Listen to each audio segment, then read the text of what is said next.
ಆತ್ಮೀಯ 9ನೇ ತರಗತಿ ವಿದ್ಯಾರ್ಥಿಗಳೇ, ಈ ದಿನದ ವಿಡಿಯೋ ತರಗತಿಗೆ ಸ್ವಾಗತ. ವಿದ್ಯಾರ್ಥಿಗಳೇ, ನಾವು ಕಳೆದ ತರಗತಿನಲ್ಲಿ 9ನೇ ತರಗತಿ ದ್ವಿತೀಯ ಭಾಷೆ ಕನ್ನಡ ಪಠ್ಯ ಪುಸ್ತಕದ ಗದ್ಯ ಭಾಗದಲ್ಲಿ ಇರುವ ಜೇನು ಕುರುಬರ ತಾಯಿಯು ಕಾಡು ಆನೆಯ ಮಗನು ಎನ್ನುವ ಪಾಠದ ಬಗ್ಗೆ ನೋಡ್ತಾ ಇದ್ವಿ. ನಾವೀಗಾಗಲೇ ಹಿಂದಿನ ತರಗತಿನಲ್ಲಿ ಜೇನು ಕುರುಬರು ಅಂದ್ರೆ ಯಾರು, ಹಾಗೇನೆ ಈ ಒಂದು ಗದ್ಯವನ್ನ ಬರೆದಿರ್ತಕ್ಕಂತಹ ಲೇಖಕರಾದ ಅಬ್ದುಲ್ ರಶೀದ್ ಅವರ ಪರಿಚಯ, ಅದ್ರ ಜೊತೆಗೆ ಜೇನು ಕುರುಬರ ತಾಯಿ ಆನೆ ಮಗನನ್ನ ಯಾವ ರೀತಿ ಸಾಕ್ತಾ ಇದ್ಲು, ಹಾಗೆ ಆ ಆನೆ ಮರಿ ಜೇನು ಕುರುಬರ ತಾಯಿಗೆ ನೀಡ್ತಾ ಇದ್ದಂತಹ ಕೀಟಲೆಗಳೇನು ಮುಂತಾದ ವಿಚಾರದ ಬಗ್ಗೆ ತಿಳಿದುಕೊಂಡಿದ್ವಿ. ಈ ದಿನದ 2ನೇ ಅವಧಿನಲ್ಲಿ ನಾನು ನಿಮಗೆ ಬೋಧನೆ ಮಾಡ್ತಾ ಇರ್ತಕ್ಕಂತಹ ಬೋಧನಾಂಶಗಳು ಯಾವ್ದ್ಯಾವ್ದು ಅಂತ ಹೇಳಿದ್ರೆ, ಜೇನು ಕುರುಬರ ತಾಯಿಯಾದಂತಹ ಗೀತಾಳ ಕುಟುಂಬದ ಪರಿಚಯವನ್ನ ನಾನು ನಿಮ್ಗೆ ಮಾಡ್ಕೊಡ್ತೇನೆ. ಅದಾದ ನಂತರ ಗೀತಾ ತನ್ನ ಪ್ರಾಣಕ್ಕಿಂತ ಹೆಚ್ಚಾಗಿ ಪ್ರೀತಿಸುತ್ತಿದ್ದ ಲಂಬೋದರ ಆನೆ ಮೃತಪಟ್ಟ ಬಗೆಯನ್ನ ತಿಳಿಸ್ಕೊಡ್ತಾನೆ. ಹಾಗೆ ಅದ್ರ ಜೊತೆ ಜೇನು ಕುರುಬರ ತಾಯಿಯಾದ ಗೀತಾ ಶಿವು ಅಂದ್ರೆ ಕಾಡು ಆನೆಯ ಮರಿಗಾಗಿ ಕಟ್ಟಿಕೊಂಡಂತಹ ಹರಕೆ ಏನು ಅನ್ನೋದನ್ನ ತಿಳಿಸ್ಕೊಡ್ತೇನೆ. ಇದಿಷ್ಟು ಬೋಧನಾಂಶಗಳನ್ನ ಈ ದಿನದ ವಿಡಿಯೋನಲ್ಲಿ ನೋಡ್ತಾ ಹೋಗೋಣ. ಎಲ್ರು ಕೂಡ ಪಠ್ಯ ಪುಸ್ತಕವನ್ನ ತೆರೆಯಿರಿ. ಜೇನು ಕುರುಬರ ತಾಯಿಯು ಕಾಡು ಆನೆಯ ಮಗನು. ಗದ್ಯದ ಮುಂದುವರೆದ ಭಾಗ. ಗೀತಾ, ನಿನ್ನ ಯಜಮಾನ ಗಂಡಸು ಎಲ್ಲಿ? ನಿಜವಾದ ನಿನ್ನ 2 ಮಕ್ಕಳೆಲ್ಲಿ ಎಂದು ಮಾತು ಬದಲಿಸಲು ನೋಡಿದ್ದೇನೆ. ಗಂಡ ಸೌದೆ ತರಲು ಕಾಡಿಗೆ ಹೋದ ಅನ್ನುತ್ತಾಳೆ. ಗಂಡು ಮಕ್ಕಳು 2 ಸರಕಾರಿ ಹಾಸ್ಟೆಲ್ನಲ್ಲಿ ಓದುತ್ತಿರುವವರು. ಈಗ ರಜೆಯಲ್ಲಿ ಹಾಡಿಗೆ ಬಂದಿದ್ದಾರೆ. ನೋಡಿ, ಇಲ್ಲಿ ನಾನು ಕಳೆದ ತರಗತಿನಲ್ಲಿ ಹೇಳಿದ್ದೆ, ಇಲ್ಲಿ ಗೀತಾ ಆ ಆನೆ ಮರಿಯ ಕಷ್ಟವನ್ನ ನೋಡಿ, ಅದ್ರ ಕಣ್ಣಲ್ಲಿ ನೀರ್ ಬಂದಿದ್ದನ್ನ ನೋಡಿ ಆಕೆಯ ಕಣ್ಣಲ್ಲೂ ಕೂಡ ನೀರ್ ಬರುತ್ತೆ. ಆ ಸಂದರ್ಭದಲ್ಲಿ ಆಕೆ ಏನೇನೋ ಮಾತನಾಡೋದಕ್ಕೆ ಶುರು ಮಾಡ್ತಾಳೆ. ಆಗ ಅದನ್ನ ಬದಲಾಯಿಸ್ಬೇಕು, ಆಕೆಯ ದಿಕ್ಕನ್ನ ಅಥವಾ ಆಕೆಯ ಯೋಚನೆ ಮಾಡ್ತಕ್ಕಂತಹ ದೃಷ್ಟಿಯನ್ನ ಬೇರೆ ಕಡೆ ಹರಿಸ್ಬೇಕು ಅಂತ ಉದ್ದೇಶದಿಂದ ಲೇಖಕರು ಏನ್ ಹೇಳ್ತಾ ಇದ್ದಾರೆ, ಗೀತಾ, ನಿನ್ನ ಯಜಮಾನ ಗಂಡಸು ಎಲ್ಲಿ? ನಿನ್ನ ಗಂಡ ಎಲ್ಲಿದ್ದಾರೆ? ನಿನ್ನ ಮನೆಯ ಯಜಮಾನ ಎಲ್ಲಿದ್ದಾರೆ? ಹಾಗೆ ನಿನಗೆ ನಿಜವಾದ 2 ಮಕ್ಕಳಿದ್ದಾರಲ್ವಾ, ಅವರೆಲ್ಲಿದ್ದಾರೆ ಅಂತ ಹೇಳಿ ಕೇಳ್ತಾರೆ. ಈ ರೀತಿ ಮಾತು ಬದಲಿಸೋದಕ್ಕೆ ನೋಡ್ತಾರೆ. ಆಗ ಗೀತಾ ಹೇಳ್ತಾಳೆ, ಗಂಡ ಸೌದೆ ತರಲು ಕಾಡಿಗೆ ಹೋಗಿದ್ದಾನೆ. ಹಾಗೆ ಗಂಡು ಮಕ್ಕಳು 2 ಸರ್ಕಾರಿ ಹಾಸ್ಟೆಲ್ ನಲ್ಲಿ ಓದ್ತಾ ಇದ್ದಾರೆ. ಈಗ ರಜೆ ಅಂತ ಹೇಳ್ಬಿಟ್ಟು ಹಾಡಿಗೆ ಬಂದಿದ್ದಾರೆ. ಹಾಡಿಗೆ ಅಂದ್ರೆ ಹಳ್ಳಿಗೆ. ಈಗ ರಜೆ ಅಂತ ಹಾಡಿಗೆ ಬಂದಿದ್ದಾರೆ. ಒಬ್ಬ ಕಾಡಿನಲ್ಲಿರ್ತಕ್ಕಂತಹ ಕೆರೆಯಲ್ಲಿ ಮೀಯಲು ಹೋಗಿದ್ದಾನೆ. ಕಾಡಲ್ಲಿರೋ ಕೆರೆನಲ್ಲಿ ಒಬ್ಬ ಸ್ನಾನ ಮಾಡೋದಕ್ಕೆ ಹೋಗಿದ್ದಾನೆ. ಇನ್ನೊಬ್ಬಾತ ಮೊಬೈಲಿನ ಬ್ಯಾಟರಿ ಚಾರ್ಜ್ ಮಾಡಿಸಿಕೊಂಡು ಬರಲು ಕರೆಂಟ್ ಇರುವ ಸಾಹುಕಾರರೊಬ್ಬರ ಅಂಗಡಿಗೆ ಹೋಗಿದ್ದಾನೆ. ಇನ್ನೊಬ್ಬ ಮಗ ಮೊಬೈಲ್ ಬ್ಯಾಟರಿಯನ್ನ ಚಾರ್ಜ್ ಮಾಡಿಸುವ ಸಲುವಾಗಿ ಕರೆಂಟ್ ಇರ್ತಕ್ಕಂತಹ ಸಾಹುಕಾರರ ಮನೆಗೆ ಹೋಗಿದ್ದಾನೆ. ಅಂದ್ರೆ ಈ ಗಿರಿಜನರೇನಿದಾರಲ್ವಾ ಜೇನು ಕುರುಬರು, ಅವರು ಇರೋ ಕಡೆ ಕರೆಂಟಿನ ವ್ಯವಸ್ಥೆ ಕೂಡ ಇಲ್ಲ. ಹಾಗಾಗಿ ಆತ ತನ್ನ ಮೊಬೈಲ್ ಅನ್ನ ಚಾರ್ಜ್ ಮಾಡುವ ಸಲುವಾಗಿ ಸಾಹುಕಾರರ ಮನೆಗೆ ಹೋಗಿರ್ತಾನೆ. ಹಾಗೆ ಒಂದು ಸಲ ಬ್ಯಾಟರಿ ಚಾರ್ಜ್ ಮಾಡಿಸಲು 5 ರೂಪಾಯಿಯಂತೆ. ಒಂದ್ಸರಿ ಬ್ಯಾಟರಿ ಫುಲ್ 100% ಚಾರ್ಜ್ ಆಗೋದಕ್ಕೆ 5 ರೂಪಾಯಿಯನ್ನ ಕೊಡ್ಬೇಕಂತೆ. ಆ ಮಗ ಮೊಬೈಲ್ ಅಲ್ಲಿ ಆಡಿ ಆಡಿ ಅರ್ಧ ದಿನದಲ್ಲೇ ಮತ್ತೆ ಚಾರ್ಜ್ ಮಾಡಲು ಹೋಗುತ್ತಾನಂತೆ. ದಿನ ಮೊಬೈಲ್ ನಲ್ಲಿ ಆಟ ಆಡಿ ಮಧ್ಯಾಹ್ನದಷ್ಟೊತ್ತಿಗೆ ಚಾರ್ಜ್ ಎಲ್ಲ ಖಾಲಿ ಮಾಡ್ಬಿಡ್ತಾನೆ. ಹಾಗಾಗಿ ಆತ ಮೊಬೈಲ್ಗೆ ಚಾರ್ಜ್ ಹಾಕೊಂಡ್ ಬರಕ್ ಹೋಗಿದ್ದಾನೆ ಅಂತ ಹೇಳಿ ಹೇಳ್ತಾಳೆ. ಅಷ್ಟೇ ಅಲ್ಲ, ಪ್ರೀತಿಯಿಂದ ಏನಂತ ಬೈತಿದ್ದಾಳೆ ಮಕ್ಕಳಿಗೂ ಸಹ, ಹಾಳಾದ ಮಕ್ಕಳು ಎಂದು ಅವರಿಗೂ ಪ್ರೀತಿಯಲ್ಲೇ ಬೈಯುತ್ತಾಳೆ. ಯಾವ ತಾಯಿ ಕೂಡ ಮಕ್ಕಳಿಗೆ ಹಾಳಾಗಿರೋರು ಅಂತ ಹೇಳಲ್ಲ, ಆದ್ರೆ ಪ್ರೀತಿಯಿಂದ ಅವರ ಅಸಡ್ಡೆಯನ್ನ ನೋಡ್ಬಿಟ್ಟು ಇಲ್ಲಿ ಆಕೆ ಏನ್ ಹೇಳ್ತಿದ್ದಾಳೆ, ಹಾಳಾದ ಮಕ್ಕಳು ಅಂತ ಹೇಳಿ ಹೇಳ್ತಾ ಇದ್ದಾಳೆ. ಆಕೆಯ ಗಂಡನೂ ಮಾವುತನೇ. ಇನ್ನ ಆಕೆಯ ಗಂಡ ಏನ್ ಕೆಲಸ ಮಾಡ್ತಾ ಇದ್ದ ಅಂತ ಹೇಳಿ ನೋಡೋದಾದ್ರೆ, ಆತ ಕೂಡ ಮಾವುತ ಅಂದ್ರೆ ಆನೆಯನ್ನ ಪಳಗಿಸ್ತಕ್ಕಂಥವನು. ಇವರಿಬ್ಬರು ಸಾಕುತ್ತಿದ್ದ ಮೊದಲ ಆನೆ ರಾಜೇಂದ್ರ. ಗೀತಾ ಮತ್ತೆ ಆನೆ ಇವರಿಬ್ಬರ ಸಂಬಂಧ ಇಂದು ನಿನ್ನೆಯದಲ್ಲ. ಇವರು ತುಂಬಾ ವರ್ಷಗಳಿಂದ ಆನೆಯನ್ನ ಸಾಕೋ ಕೆಲಸವನ್ನೇ ಮಾಡ್ತಾ ಇದ್ರು. ದಂಪತಿಗಳಿಬ್ರು ಸೇರಿ ಸಾಕಿದಂತಹ ಮೊದಲ ಆನೆ ಹೆಸರು ರಾಜೇಂದ್ರ ಅಂತ ಹೇಳಿ. ಮೈಸೂರು ಅರಮನೆಯಲ್ಲಿ ಒಂದು ಕಾಲದಲ್ಲಿ ಅದು ಪಟ್ಟದ ಆನೆಯಾಗಿತ್ತು. ಒಂದ್ ಕಾಲದಲ್ಲಿ ಮೈಸೂರು ಅರಮನೆಯಲ್ಲಿ ಈ ರಾಜೇಂದ್ರ ಆನೆಯನ್ನ ಪಟ್ಟದ ಆನೆ ಅಂತ ಹೇಳಿ ಕರೀತಾ ಇದ್ರಂತೆ. ವಯಸ್ಸಾದಾಗ ಇವರ ಸುಪರ್ದಿಗೆ ಬಂದು ಒಂದು ದಿನ ಇವರ ಕಣ್ಣು ಮುಂದೆಯೇ ತೀರಿ ಹೋಯಿತು. ಈಗ ವಯಸ್ಸಾದ್ಮೇಲೆ ಅರಮನೆಯಲ್ಲಿ ಇಟ್ಕೊಳ್ಳಲ್ಲ ಆನೆನ ಅಲ್ವಾ, ಹಾಗಾಗಿ ವಾಪಸ್ಸು ಮಾವುತರಿಗೆ ಕೊಟ್ಬಿಡ್ತಾರೆ. ಆ ವಯಸ್ಸಾದಂತಹ ಆನೆಯನ್ನ ದಂಪತಿಗಳು ಇಬ್ರು ಕೂಡ ನೋಡ್ಕೊಳ್ತಾ ಇದ್ರು. ಆದ್ರೆ ಅದು ವಯಸ್ಸಾಗಿದ್ರಿಂದ ಸ್ವಲ್ಪ ದಿನದ ಬಳಿಕ ಇವರ ಕಣ್ಮುಂದೆನೆ ಮರಣ ಹೊಂದ್ಬಿಡ್ತು. ಆ ನಂತರ ಇವರ ಸುಪರ್ದಿಗೆ ಬಂದ ಆನೆಯ ಹೆಸರು ಲಂಬೋದರ. ಮೊದಲು ಸಾಕ್ತಿದ್ದಂತಹ ಆನೆ ರಾಜೇಂದ್ರ, ಅದು ಮರಣ ಹೊಂದಿದ್ಮೇಲೆ ಮತ್ತಿನ್ನೊಂದು ಆನೆಯನ್ನ ನೋಡ್ಕೊಳ್ಳೋ ಪರಿಸ್ಥಿತಿ ಇವರಿಗೆ ಬರುತ್ತೆ. ಆನೆಯ ಹೆಸರು ಲಂಬೋದರ ಅಂತ ಹೇಳಿ. ಅದು ಕಾಡೊಳಗಿದ್ದ ಒಂದು ದೊಡ್ಡ ರೌಡಿ ಆನೆಯಾಗಿತ್ತು. ಆ ಆನೆ ಹೇಗಪ್ಪ ಅಂದ್ರೆ ಕಾಡಲ್ಲೇ ಇದ್ದಂತಹ ಒಂದು ದೊಡ್ಡ ರೌಡಿ ಆನೆ ಆಗಿತ್ತು. ಪ್ಲಾಂಟರನೊಬ್ಬ ಅದರ ಒಡಲೊಳಕ್ಕೆ ಹಲವು ಕಾಡು ತೂಸುಗಳನ್ನ ತೂರಿಸಿ ಬಿಟ್ಟಿದ್ದ.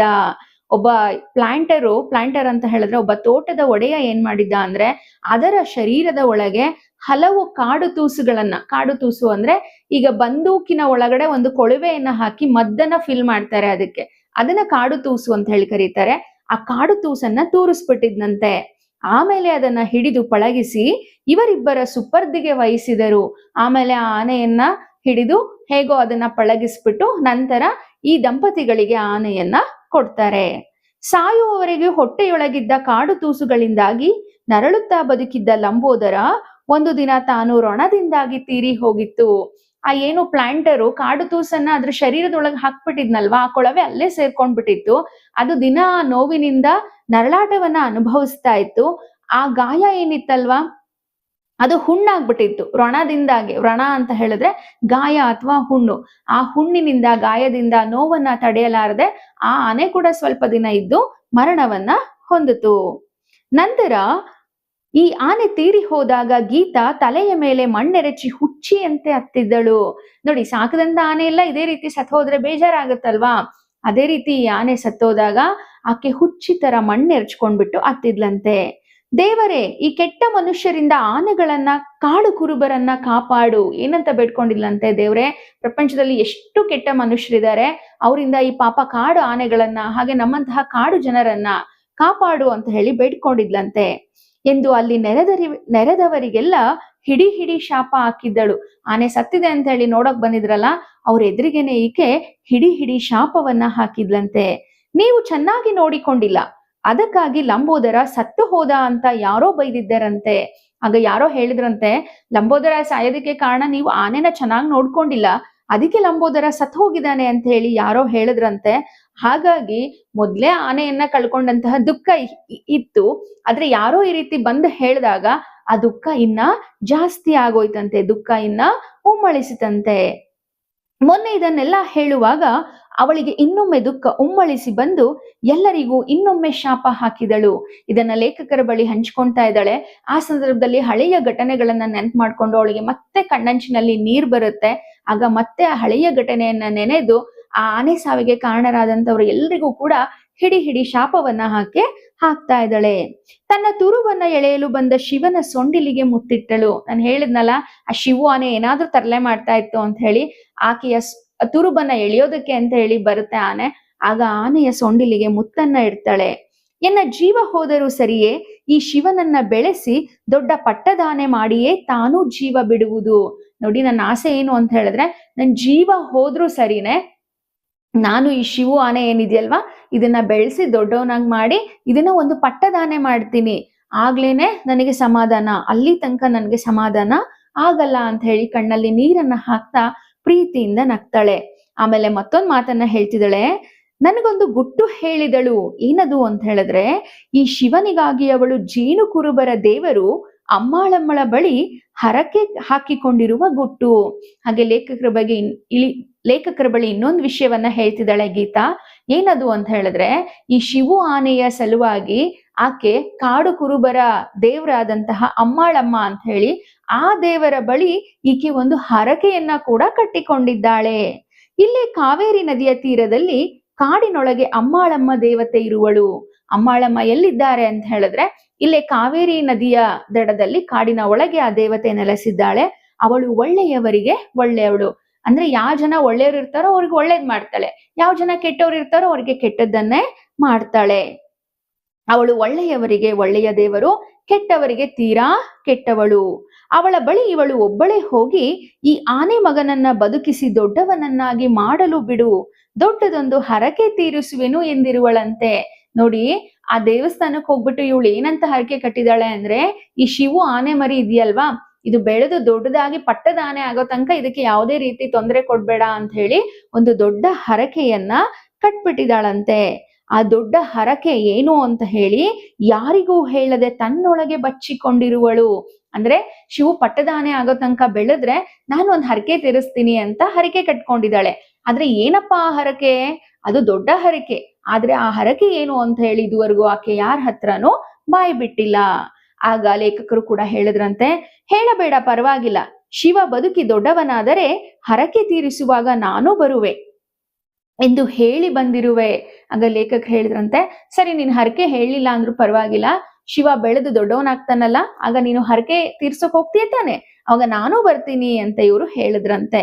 ಬರುವ ಮೊದಲು ಇನ್ನೊಂದು ಗುಟ್ಟನ್ನ ಹೇಳಿದಳು. ಹಾಗೆ ಇವರು ವಾಪಸ್ ಬರೋ ಮುಂಚೆ ಇನ್ನೊಂದು ಗುಟ್ಟನ್ನ ಹೇಳಿದ್ಲಂತೆ. ಅದೇನೆಂದರೆ, ಅವಳು ಈ ಆನೆ ಮಗನು ಇಬ್ಬರೇ ಇರುವಾಗ ಅವಳು ಅವನನ್ನ ಕರೆಯುವ ಹೆಸರು ಶಿವ ಅಲ್ಲವಂತೆ. ನೋಡಿ, ಶಿವ ಅಂತ ಹೇಳಿ ನಾವು ಅನ್ಕೊಂಡಿದ್ವಿ ಆನೆ ಹೆಸರು, ಆದ್ರೆ ಎಲ್ಲರೆದುರಿಗೂ ಕೂಡ ಆನೆಗೆ ಶಿವ ಅಂತ ಕರೀತಾಳೆ. ಆದ್ರೆ ಅವ್ರಿಬ್ರೇ ಇರೋ ಸಂದರ್ಭದಲ್ಲಿ ಶಿವ ಅಂತ ಕರೆಯೋದಿಲ್ಲ, ಅದಕ್ಕೆ ಬೇರೆ ಹೆಸರನ್ನೇ ಇಟ್ಟಿದ್ದಾಳಂತೆ. ಯಾವ ಹೆಸರು ಅಂತ ಹೇಳಿ ಇಲ್ಲೂ ಕೂಡ ಕೊಟ್ಟಿಲ್ಲ. ಪ್ರೀತಿಯಿಂದ ಆಕೆ ಆ ಹೆಸರನ್ನ ಹಿಡಿದು ಕೂಗ್ತಾ ಇದ್ಲಂತೆ. ಶಿವ ಅಂತ ಹೆಸರಿಟ್ಟಿರುವುದು ಫಾರೆಸ್ಟಿನ ರೇಂಜರು ಸಾಹೇಬರು. ಶಿವ ಅಂತ ಹೆಸರಿಟ್ಟಿದ್ದು ಆ ಫಾರೆಸ್ಟ್ ನಲ್ಲಿ ಇದ್ದಂತಹ ರೇಂಜರ್ ಸಾಹೇಬ್ರು ಆ ಹೆಸರಿಟ್ಟಿದ್ರು. ಹಾಗಾಗಿ ಎಲ್ರು ಕೂಡ ಶಿವ ಅಂತಾನೆ ಕರೀತಿದ್ರು. ಆದ್ರೆ ಅಮ್ಮಾಳಮ್ಮ ದೇವರು ಬೇರೆ ಒಂದು ಹೆಸರಿನಿಂದ ಕರೆಯಲು ಹೇಳಿರುವಳು. ನನ್ ದೇವ್ರ ಹತ್ರ ಹರಕೆ ಕಟ್ಕೊಳಕ್ ಹೋದಾಗ ಅಮ್ಮಾಳಮ್ಮ ದೇವಿ ಹೇಳಿದ್ದಾರೆ, ನೀನ್ ಶಿವು ಅಂತ ಕರಿಬೇಡ, ಬೇರೆ ಹೆಸರಿಂದ ಕರಿ ಅಂತ ಹೇಳಿ ಹೇಳಿದ್ದಾರೆ. ಹಾಗಾಗಿ ನಾನು ಶಿವುಗೆ ಬೇರೆ ಹೆಸರಿಂದ ಕರೀತೀನಿ. ಅದು ನನಗೂ ಮತ್ತೆ ಇವನಿಗೆ ಮಾತ್ರ ಗೊತ್ತು, ಆ ಹೆಸರು ಬೇರೆ ಯಾರಿಗೂ ಕೂಡ ಗೊತ್ತೇ ಇಲ್ಲ. ಹಾಗೆ ಆ ಹೆಸರನ್ನ ಯಾರಿಗೂ ಕೂಡ ಹೇಳ್ಕೂಡ್ದು, ನನ್ ದೇವ್ರ ಹತ್ರ ಬೇಡ್ಕೊಂಡಿದೀನಿ ಅಂತ ಕೂಡ ಹೇಳಿದ್ಲಂತೆ. ಆಯ್ತು ತಾಯಿ, ಯಾರಿಗೂ ಗೊತ್ತಾಗ್ಬಾರ್ದು, ನಿನ್ನ ಆನೆ ಮಗ ಬದುಕಿ ದೊಡ್ಡ ಪಟ್ಟದಾನೆಯಾದರೆ ಸಾಕು ಎಂದು ಹೇಳಿ ಬಂದಿರುವೆ. ಸರಿ ತಾಯಿ, ನಿನ್ ಹರಕೆನೂ ಹೇಳ್ಬೇಡ, ನಿನ್ನ ಮಗನ ನಿಜವಾದ ಹೆಸರನ್ನೂ ಹೇಳ್ಬೇಡ, ನಿನ್ನ ಶಿವು ಆನೆ ಮರಿ ಏನಿದೆಯಲ್ವಾ ಅದು ಬೆಳೆದು ದೊಡ್ಡದಾಗ್ಲಿ, ಅದನ್ನ ಪಟ್ಟದಾನೆ ಮಾಡು ಅಂತ ಹೇಳಿ ಅವರಿಗೆ ಹೇಳ್ಬಿಟ್ಟು ವಾಪಸ್ ಲೇಖಕರು ಬಂದ್ರಂತೆ. ಈ ರೀತಿ ಜೇನು ಕುರುಬರ ತಾಯಿಯಾದಂತಹ ಗೀತಾಗೆ ಆನೆಯ ಮೇಲೆ ತೀವ್ರವಾದಂತಹ ಪ್ರೀತಿ ಇತ್ತು. ಕೇವಲ ಶಿವು ಆನೆ ಮೇಲೆ ಅಷ್ಟೇ ಅಲ್ಲ, ಆಕೆ ಸಾಕಿದಂತಹ ರಾಜೇಂದ್ರ ಆನೆ ಇರ್ಬೋದು, ಲಂಬೋದರ ಆನೆ ಇರ್ಬೋದು, ಎಲ್ಲ ಆನೆಗಳ ಮೇಲೆ ತುಂಬಾನೇ ಪ್ರೀತಿ ಇತ್ತು. ಮಕ್ಕಳುಗಳನ್ನ ತಾಯಿ ಯಾವ ರೀತಿ ಆರೈಕೆ ಮಾಡ್ತಾಳೋ ಆ ರೀತಿ ಆಕೆ ಆನೆಗಳನ್ನ ಆರೈಕೆ ಮಾಡ್ತಾ ಇದ್ಲು. ಆನೆಯ ಸಲುವಾಗಿ ಹರಕೆಯನ್ನ ಕಟ್ಕೊಂಡಿದ್ಲು. ಆನೆಯನ್ನ ಪಟ್ಟದಾನೆ ಮಾಡ್ಬೇಕು ಅನ್ನೋದು ಆಸೆ ಇತ್ತು ಆಕೆಗೆ. ಈಗ ಮಕ್ಳು ಹೇಗೆ ಓದಿ ದೊಡ್ಡ ಆಫೀಸರ್ ಆಗ್ಬೇಕು, ಒಳ್ಳೆ ಕೆಲ್ಸದಲ್ಲಿ ಇರ್ಬೇಕು ಅಂತ ಎಲ್ಲ ತಂದೆ ತಾಯಿಗಳ ಆಸೆ ಪಡ್ತಾರಲ್ಲ, ಅದೇ ರೀತಿ ಗೀತಾ ಇಲ್ಲಿ ಆನೆಯನ್ನ ಬೆಳೆಸಿ ಆನೆಯನ್ನ ಪಟ್ಟದಾನೆ ಮಾಡ್ಬೇಕು ಅನ್ನೋ ಆಸೆಯನ್ನ ಹೊತ್ತಿದ್ಲಂತೆ. ನೋಡಿ, ಇಲ್ಲಿ ಜೇನು ಕುರುಬರು ಎಷ್ಟು ಮುಗ್ಧರು, ಅವರ ಪ್ರೀತಿ, ವಿಶ್ವಾಸ, ಮುಗ್ಧತೆ ಎಲ್ಲವನ್ನ ಈ ಪಾಠದಲ್ಲಿ ಕಾಣ್ಬೋದು ಅಂತ ಹೇಳಿ ಹೇಳ್ತಾ ಈ ದಿನದ ತರಗತಿ ನಿಮಗೆ ಅರ್ಥ ಆಯ್ತು ಅನ್ಕೊಂಡು ಪಾಠವನ್ನ ಮುಗಿಸ್ತಾ ಇದ್ದೇನೆ. ಧನ್ಯವಾದಗಳು.